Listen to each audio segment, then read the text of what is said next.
Welcome to the module on hunger. How many of you think that we eat when our stomach grumbles? Anyone? But how many of you eat even though your stomach isn't grumbling? Hunger is a lot more than just your stomach grumbling and you eating something to stop that grumbling from happening. So we have a reaction to our environment, and one of that is hunger. Yes, we have some stomach contractions, but our hunger is based on a lot more than that. When our blood sugar drops and our insulin is out of balance with the blood sugar, we are stimulated to eat. We have hormones that our body sends out signals to, so it informs us of when we need to eat and when we shouldn't eat. We all have set points where our bodies like to be. May not be where you like to be in the mirror, but it's where your body's comfortable. And then we're going to talk about basal metabolic rate and what that is. So glucose is a sugar that travels around your blood, and your body regulates how much blood sugar is functioning or flowing through your veins at any given time. And we do so by increasing or decreasing the levels of insulin. What really controls our hunger is the hypothalamus. The area of the hypothalamus will pump out appetite suppressing hormones. And there's another area in the hypothalamus that will increase appetite hormones to increase your hunger. So leptin and PPY and insulin and ghrelin and orexin are very important to how much you eat when you eat. The hormones in your body are constantly flowing through your blood, and the pituitary and other areas of your brain are taking levels of those hormones. And when the levels are high, it has an effect. When the levels are low, it has an effect. So it's kind of like when in your car, you have an oil light that comes on. When the oil light comes on, you know that the oil level is low and you need to put oil in. Same with your gas. When the gas is low, you need to put gas in. Okay, so it's the same thing when it comes to hormones, is that those levels need to be at an optimum point, and when they go above and beyond or below, your body has a reaction. So, for example, when ghrelin is secreted by the empty stomach, it sends signals to the brain saying, hey, I'm hungry, I'm empty. Orexin is the same thing. Orexin is produced in the hypothalamus, and it triggers appetite. So when you're hungry, it's because the ghrelin and orexin in your system are elevated. When your insulin is elevated, it decreases appetite. When your leptin is elevated and your PYY is elevated, those both also decrease appetite. The way that it works is if you've got too much blood glucose in your system and you've got an increase in insulin, insulin tells the body, hey, we're good. We've got enough blood glucose. We don't need any more food. Same with leptin, it is secreted by your fat cells. So when the fat cells are full, it tells the body, hey, we're full, we're good, we don't need it. PYY is a hormone that's in your digestive tract, and it also signals the brain. So if your intestines are full of food that are being processed, those signals are sent to the brain saying, hey, we're full, slow down a little bit, we're not hungry. One of the things that will interrupt the functioning of the appetite hormones is high fructose corn syrup. It has been shown to interrupt these signals. So other chemicals in our diets too and additives can also interrupt these chemicals. Ideally, when we're eating whole foods and foods that aren't minimally processed or completely organic, our hormone system functions really well. Unfortunately, there are a lot of endocrine disruptors in our food supply that can interrupt these signals. So relying completely on these signals for whether you're hungry or not is not necessarily an accurate indicator anymore. It works much better for kids, but less for adults. Now, our set point. We all have a thermostat kind of for our weight where our body likes to be. It's not necessarily where you want it on the scale, but it's where your body likes to be. So if you go above that, your metabolism increases to try to drop it back down. If you go too far below that, your metabolism slows down so that you don't lose too much more weight. Now, how do you know where your metabolism is? How do you know where it's functioning? Well, our basal metabolic rate is our resting output rate. It has to do with your body style and mostly your temperature. So in the morning, at night, put a thermometer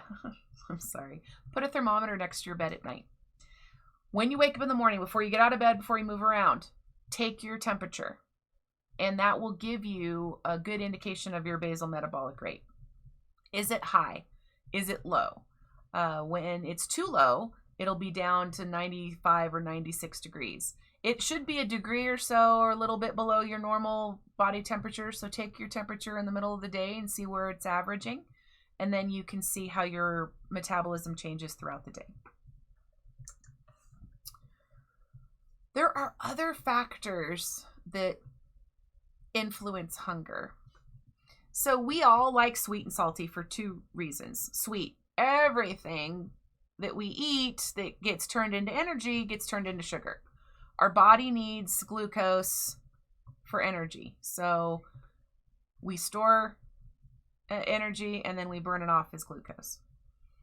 Salty is required. We need sodium. Our brain needs sodium to function. If you stopped eating all sodium and had no sodium intake, your brain would eventually shut down. So we have to have a balance. Now, don't worry, the American diet has way too much sodium in it. If you go to Chili's, I think their quesadilla has 10,000 milligrams of sodium, and you only need 2,500 in a day.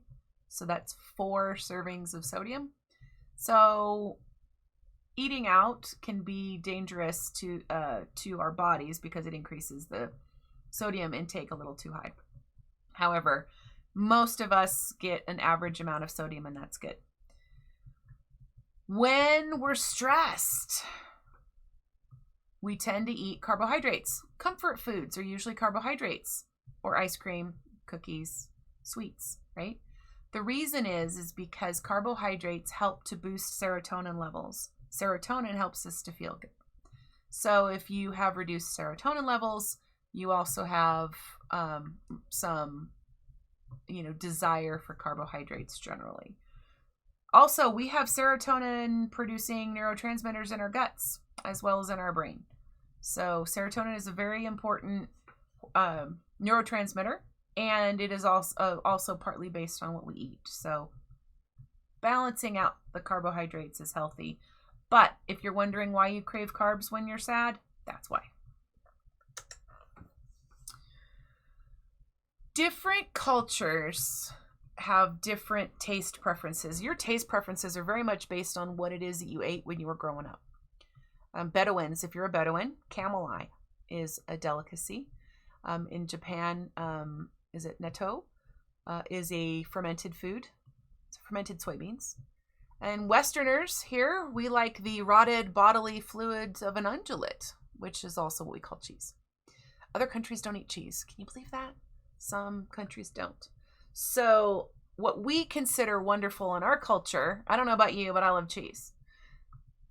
I can't imagine a culture where they don't have cheese. But then there's cultures who don't have cheese and can't imagine eating it. So what we eat is very culturally specific.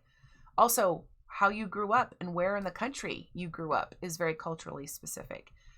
Southerners grow up on grits, where some of us don't. So we all have our regional foods, and the argument between Chicago versus New York pizza. Okay, that is a very cultural taste preference. Also, some hotter climates like spicier foods. There's a whole science behind what we eat based on what grows where we're at. So hot peppers grow in hotter climates. And a lot of the people that live in the cultures that live in those hot climates eat those hot peppers? Well, the reasoning behind that is when you need to suppress bacterial growth, hot peppers, capsaicin does a really good job in that.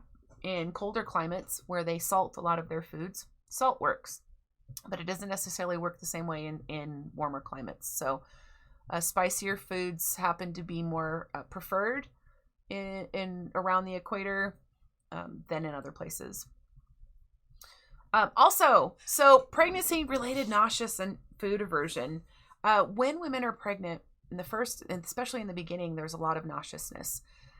And it's believed that it's the body's way of trying to protect the fetus from anything that might be toxic. So women can be very reactive to the smells of foods. And a lot of foods aren't very appetizing at that point. And that's also why a lot of women crave weird kind of foods. The pickles and ice cream kind of thing. Even though I never did I can't say that. I was a vegetarian when I got pregnant, and I started craving steak and ribs really badly. So that was an interesting shift.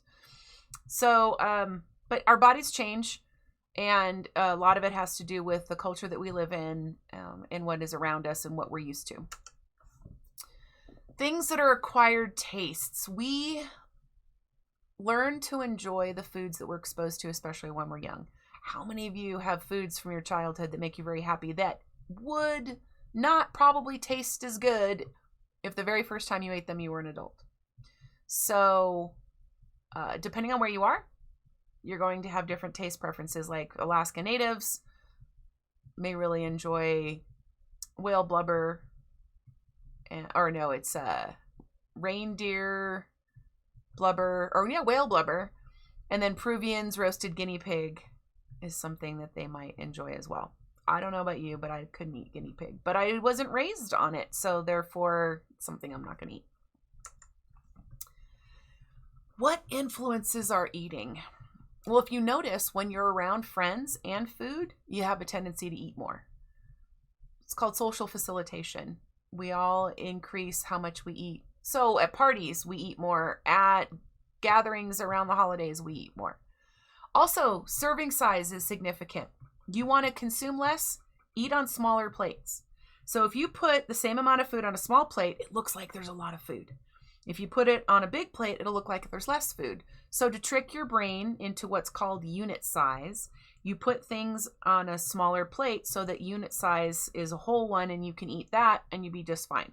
The same thing it goes to if you're eating a bag of chips. If you open a big bag of chips and you start eating them, part of your brain tells you that a unit is one whole bag. And so you're going to eat that whole bag of chips. But if you put some in a bowl, the unit now becomes much smaller. You eat that bowl and you'll be satisfied. Whereas if you're eating that whole bag and you stop, well, you're not done because there's still some in the bag. So your brain tells you you're not satisfied. So understanding unit bias and unit size is very important when you're trying to control how much you're eating. Putting things in smaller portions, and your brain thinks that that's a whole unit and you're good to go. Also, food variety stimulates our eating. So when you go to a buffet and there's so many different foods around, you're much more likely to eat more than if you have one or two options. Another thing too is familiarity. What you have out is what you'll eat. So they did some interesting studies with kids where they put the fruits and vegetables up front in this lunch line, and then they put the desserts at the end, and kids took a lot more fruits and vegetables and ate a lot less desserts. So what we see first is what we're going to want to eat, and then we can add on a little bit, but when our plate's full of fruits and vegetables, we'll only add a little bit more sweets on there instead of the reverse. We have a lot of people who are overweight in many different countries. It's not just here. What was interesting to look at is the spread of fast food around the world. As countries adopted the fast food industries and started having fast food in their countries, their waistlines started to increase. And it really comes down to the availability of high caloric foods increases the likelihood of gaining weight. So if you don't have access to fast food, which is high calorie, high fat, high sugar, and less nutrients, if you have nutrients dense foods, you'll be more satisfied and you'll eat less. Whereas if you have the high caloric, nutrient low foods, you eat a lot, but you're not getting all the nutrients that you need, but you're getting way too much fat, salt, and sugar. So why are some people more heavier than others? Well, we resemble our families. We resemble our parents. Twins, identical twins, even raised apart, still resemble each other in weight. We do have biological predispositions for how our bodies are designed. Look at your family, whether you like it or not, you often will look very similar to them. Also, sleep. Not sleeping actually increases your waistline. The more you sleep, the more you can lower the leptin levels and or increase leptin levels and decrease ghrelin levels, and you can balance your weight out. Think about this. Food is energy. If you're tired and not sleeping, your body's screaming for energy. All right, fine, you're not going to sleep, then we eat. And so you eat. And instead of eating, you need to be sleeping. Sleeping really does help balance the body out, helps balance the hormones out, and it is a very important part of any weight loss strategy is to get about 8 hours of sleep. Waist management. How to decrease your waist size if that's what you're interested in. Well, do it slowly. Get yourself motivated. Start disciplining yourself. Making little changes. Eating 1 brownie instead of 3. Maybe eating dessert every other night instead of every night. And then reducing that down to maybe once or twice a week. Exercise. So increase walking. So spend 5 minutes walking. And then the next week spend 10 minutes walking a day. And then upping that until you get to 20 or 30 minutes a day. Get enough sleep. Sleeping more. Adding even a half an hour every night or 15 minutes a night can get you to the point where you're sleeping enough. Don't put snack foods on the counter. Don't put the sweet and salty stuffs around so you see them. Hide them away. Put healthy foods out. So whatever it is that's around, those will be more tempting to you than the foods that you shouldn't be eating all the time. Reduce your portion size. Eat on smaller plates. That really does help you feel like you're still eating a lot when you have reduced how much you're eating. Don't starve all day. Space out your meals. You should be eating around 750 calories morning, noon, and night. So breakfast, lunch, and dinner with maybe a couple snacks in between. Increasing your levels of protein. We should be getting about 20-25 grams of protein at each meal. So increasing the protein, decreasing the processed carbohydrates, increasing your vegetables, and balancing out your foods. And that can be done slowly as you change the types of meals that you're used to eating. Before you go out with a bunch of friends, decide how much you want to eat so that you are more conscious and aware of what you're eating. And understand that we have our cheat days or we have our days that we're eating more than we should. Just don't turn that into a habit. Turn that into an occasion and you're fine. And connect with others. Support groups can really help. They can help you with tips and tricks, and they can help you get through the tough times as well as support you and celebrate with you during the good times. So that concludes our discussion today on hunger.